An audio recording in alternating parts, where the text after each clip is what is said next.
Hey everybody, it's Charlie from Daily Motor, and today we've got the sound system demo on the 2023 Toyota Sequoia and its 14-speaker JBL audio system.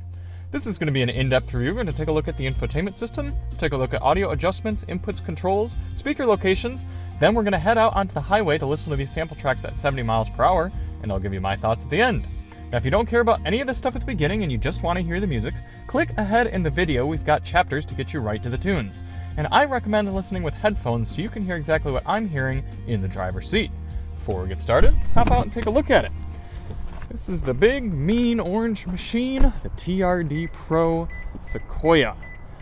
If you do a lot of off-roading and you want to do it very confidently with 3 rows and a whole lot of power, this might be the ticket for you. Just know that you gotta pay up to play. This one, about $80,000.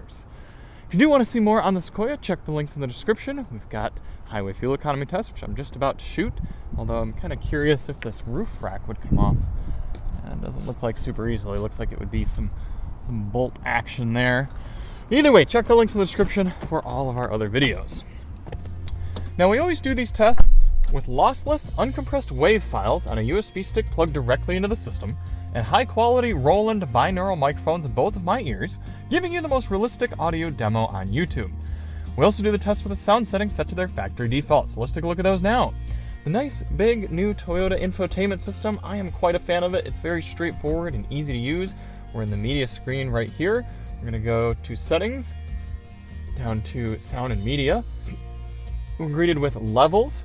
That starts off with an auto sound levelizer. Adjust volume based on driving speed. So as you get going faster, it should tweak elements of the music and lift it up, make everything louder in order to compensate for wind, road, and engine noise. We're going to leave that off for this test to try to keep away any artificial tuning. Then below that, you've got adjustments for treble, mid-range, and bass. Let's go through those now.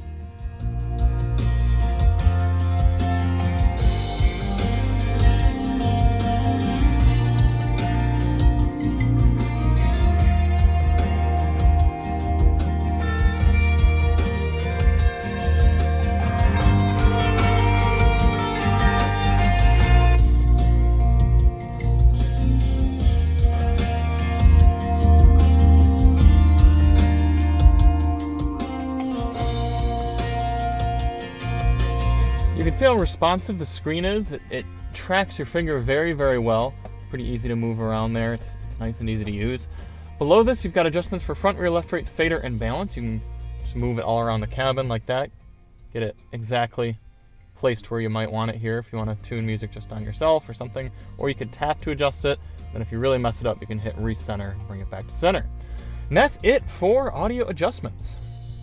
For audio controls in the new Sequoia, we've got a nice big volume knob here. It's easy to grab and easy to turn. We actually have clicks. If you hear, listen.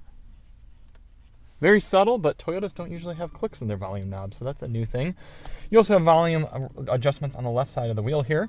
For track selection, you've got no tuning buttons. That's a bit of a disappointment. Also, no knob. I would like to have seen some tuning buttons maybe thrown here. Actually, what I really would have liked to have seen is no USB port right here and have a tuning knob instead, and just make those USB ports data ports, which we'll talk about here in a minute. But no physical control for track selection. You have to be on the proper screen, but you do have physical control right here on the right side of the wheel. Just know if you're on a road trip or something and your passenger wants to change songs and say you've got your navigation up right here and they're like, oh, I don't like this song, or I don't like this radio station, I want to change it, they're going to have to go here and then click, and if they don't forget to put it back on nav, then you're going to have to reach back up and click it. Ask me how I know.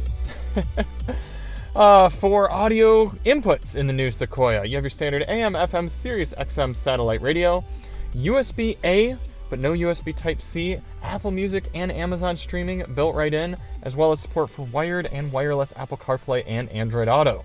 What does that mean you're missing? Like I said, no no USB Type-C port. This is a USB Type-C here, but it's for charging only. It's not data. If you want a data cord in, you gotta route this thing right up in front and clutter it all up. Fortunately, you can just do it wirelessly. Also, no 3.5mm auxiliary input jack. Not the end of the world there. Also, I'm sure some people would like to see Spotify. I think Toyota might be working on that, but not in the model that we have here. Speaker locations. As I said, this is the 14 speaker system, and then they're in the exact same places that they were in the previous gen Sequoia. Starting in the bottom left, you've got door woofer 1, mid-range up there 2, tweeter 3, 4 in the center, 5, 6, 7 over on the other side. Opening up the back door, 8 door woofer, 9 tweeter there, although this might be a mid-ranger combo there. 8, 9, 10, 11 the other side. Pop open the lift gate.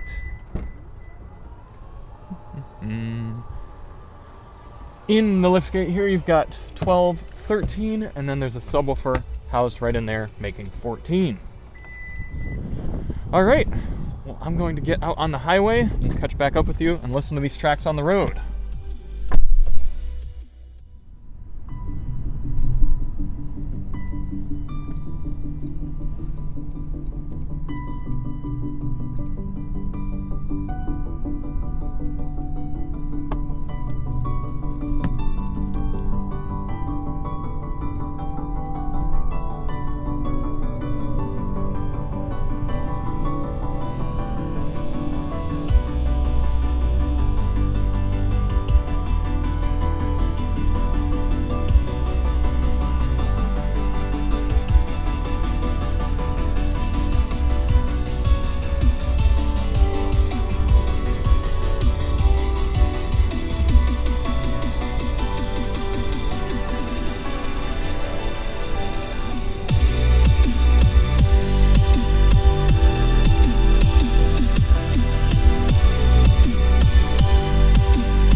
this system has a lot of power. You can really feel some hits, and you can turn it up quite loud and get a pretty enveloped soundstage going for yourself.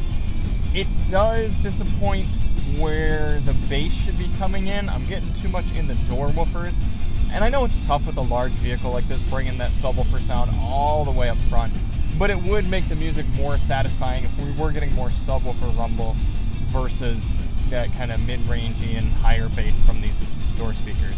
But in order to test that out fully for this next song, we're going to turn the bass all the way up and see if we see where we're getting the bass from here.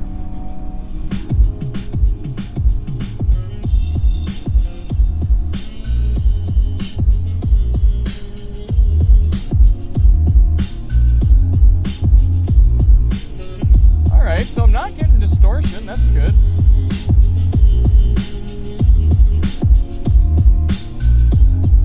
Now that's interesting because I expected the door woofers to come up a lot as well, but it didn't do that. It boosted the subwoofer without really doing too much for the door woofer. So actually, if you were going to drive around and listen to this system regularly, I would have bass up a little bit, get a little bit more of that subwoofer power. That's going to be a little more satisfying.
Wrapping up my thoughts on the 14-speaker JBL here in the Toyota Sequoia. This is going to be one of those systems that some songs you listen to and you're going to be cranked way up. You're like, yeah, this sounds great. I'm loving this. And then other songs you listen to, you're going to be like, whoa, that doesn't sound right at all. Especially if there are songs that you like to listen to often. And please excuse me coming through this yellow here.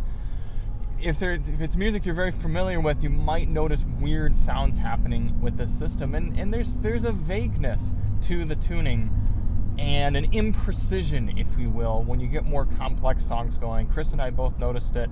You turn up more complex music, and you're missing out on elements of the songs. It's jumbled up. Even though we do have a 3-speaker setup here, it's not as satisfying as something up near the top. But this one's going to squeak in with a B. It's a lower end of the B.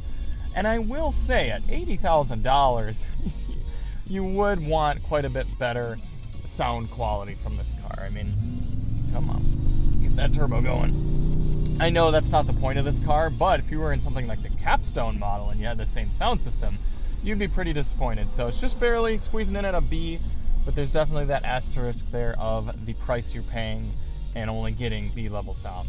So thank you all so much for watching. If you do want to see more on the Sequoia, check the links in the description, and we'll see you on the next one. I'm Charlie from Daily Motor, and as always, drive on.